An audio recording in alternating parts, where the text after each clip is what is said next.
जो माने अन्याय जीशु को क्रूशविद्ध करथिले से सेमानक सहित किसी आक्रोश भी करनथिले कारण से थिले प्रेमर मूर्ति से थिले क्षमार सागर से प्रार्थना करी ईश्वर को कहथिले हे ईश्वर एमाने किछि जानि नाहंती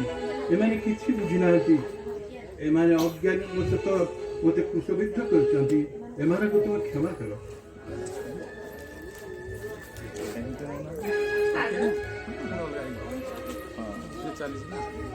परम प्रभु यीशु ख्रीष्ट प्रेमर बार्ता बहन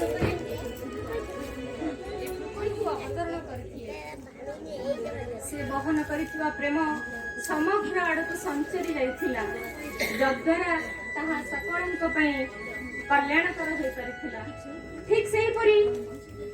जणे मनुष्य यदि कोनोसी पतित जाति को उद्धार करिबा पई प्रार्थना पूर्वक तांको ठारे निजको समर्पी दिए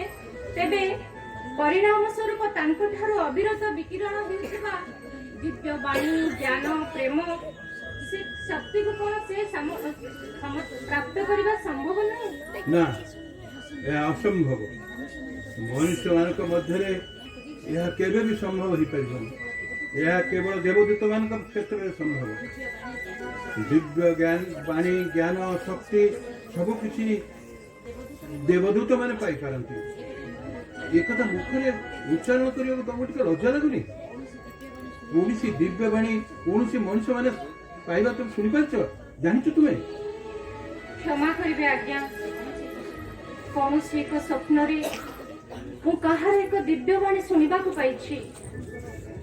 जहांकर शरीर एक शक्त जंजीर रे बंधन होई रहिथिला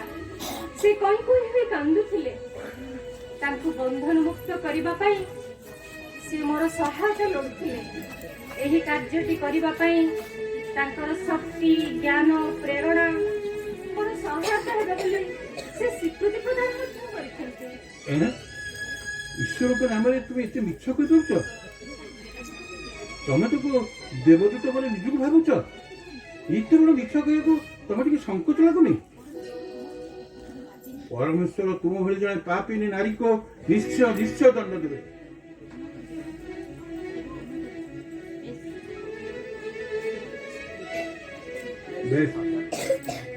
बेस एबे आमे ए गिरजार प्रार्थना शेष करी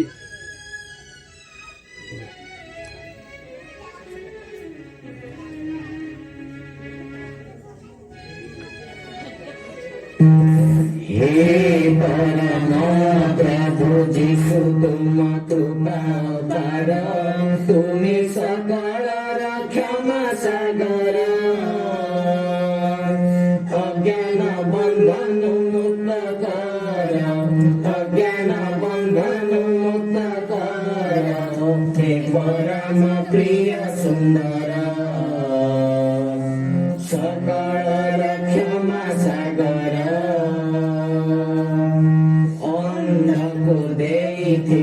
चक्षु तुम्हें करुणा बड़ी मुखे देल कथा कुहारी लांगी पारी थिला पंगुगी लांगी पारी थिला पंगुगी तेल तांग दुख आदरी हे सत्य प्रेमर पुजारी